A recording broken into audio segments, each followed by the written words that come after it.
This is Yuri, and welcome back to Yuri's Lore.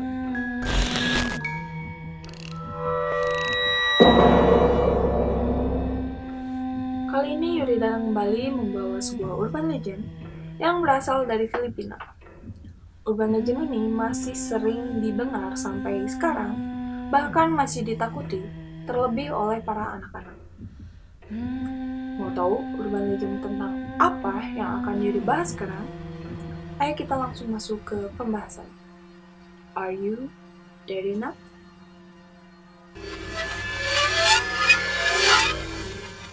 Maria Labu.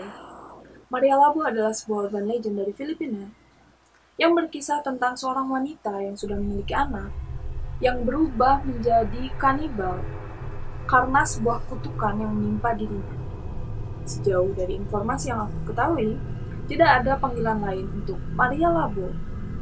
Dan habitatnya dia berada di seluruh penjuru Filipina karena itu adalah urban legend yang berasal dari negara tersebut dan tidak diketahui pasti dari daerah mananya, sehingga hampir semua orang yang tinggal di Filipina atau bahkan lahir di sana sudah mendengarnya secara turun-temurun. Untuk makanan dari si Maria Labu ini sudah jelas karena dia seorang kanibal. Makanannya adalah daging manusia. Maria Labu adalah sosok seorang ibu dengan 2 anak yang berubah menjadi kanibal setelah dia mendapatkan lemparan kutukan dari pemilik sebelumnya. Maria Labu juga memiliki luka yang cukup parah di wajahnya karena suaminya menusukkan pisau ke wajahnya tersebut.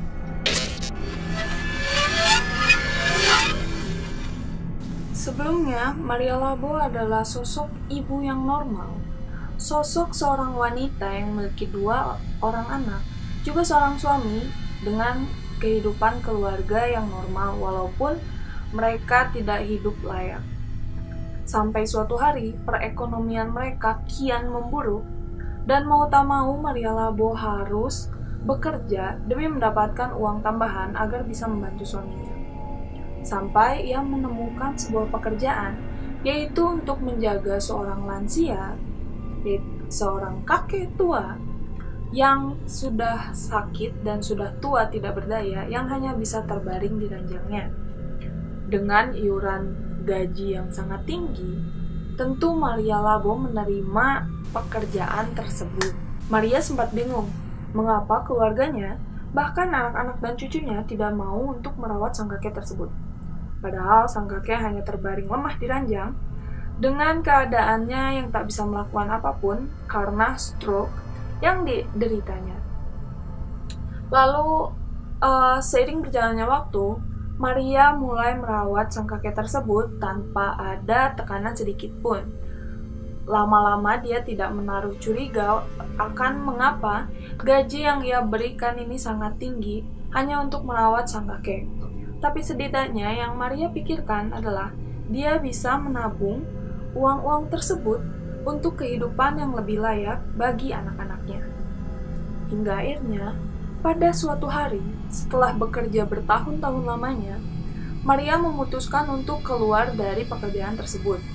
Karena uang yang sudah dia dapatkan sekiranya sudah cukup untuk membantu perekonomian keluarganya, juga menyekolahkan anak-anaknya ke jenjang yang lebih tinggi. Tetapi, saat Maria mengatakan pada majikannya bahwa ia ingin berhenti, sang majikannya sebenarnya memperbolehkannya. Tetapi sang majikan meminta Maria untuk meminta izin pada sang kakek bahwa dia akan berhenti dari pekerjaan tersebut dan meninggalkannya. Tapi ternyata sang kakek yang dirawat oleh Maria malah menangis. Sang kakek juga marah dan meminta Maria Labu untuk tinggal. Saat itu Maria Labu merasa iba karena dia sudah menghabiskan cukup banyak waktu dengan sang kakek, dan akhirnya Maria Labu memutuskan untuk memperpanjang pekerjaannya dengan syarat bahwa dia akan bekerja setengah hari tanpa tidak sampai malam hari, tidak sampai menginap seperti sebelumnya. Sang kakek pun menyetujui, tapi lama-kelamaan sang kakek terus merasa takut kehilangan Maria Labu. Dan sang kakek yang memiliki penyakit kutukan misterius tersebut akhirnya memilih untuk menggigit tangan Maria Labo sampai jarinya hampir putus. Maria Labo sontak berteriak dan menjerit kesakitan saat melihat jarinya hampir putus. Dia pun berlari kepada anak sang kakek dan meminta tolong.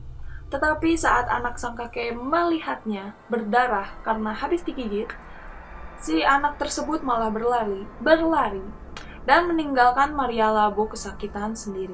Ternyata, sang kakek tersebut tidak diurus oleh keluarganya, bahkan oleh anak-anak dan juga cucu-cucunya, karena sang kakek memiliki sebuah kutukan yang merubahnya menjadi kanibal.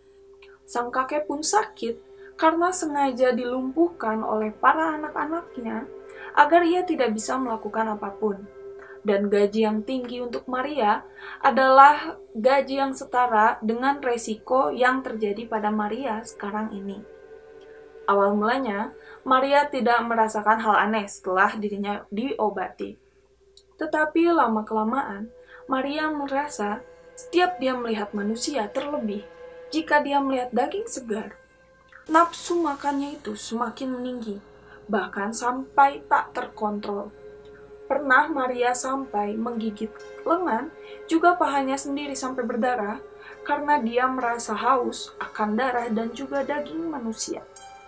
Sampai suatu hari, Maria ditemukan memasak kedua anaknya dan menyajikannya di atas panci yang kemudian diketahui oleh suaminya. Dan suaminya segera mengamuk, marah kepada Maria Labo, lalu mengacungkan pisau dan melukai wajahnya. Saat itu Maria Labo keluar dari rumah, setelah memakan anak-anaknya, dia lari keluar rumah, dan masyarakat di Filipina percaya bahwa Maria Labo masih berkeliaran hingga saat ini dengan kutukannya yang belum berhenti. Sekian kisah Maria Labo yang bisa aku ceritakan. Mungkin ada beberapa dari kalian yang sudah pernah mendengarnya lebih dulu dan mungkin memiliki informasi lebih lanjut mengenai Maria Labo. Jangan sungkan untuk menulis komentar di bawah agar kita semua bisa membaca juga mendiskusikannya. Jangan lupa untuk like, juga share video ini. Dan yang terpenting adalah untuk subscribe channel Yuri's Lore agar kalian tidak ketinggalan info saat aku update mengenai urban legend lainnya, maupun dengan konten-konten misteri dan horor lain dari Yuri's Lore. Oke, segitu dulu yang bisa Yuri sampaikan. See you next time at Yuri's Lore.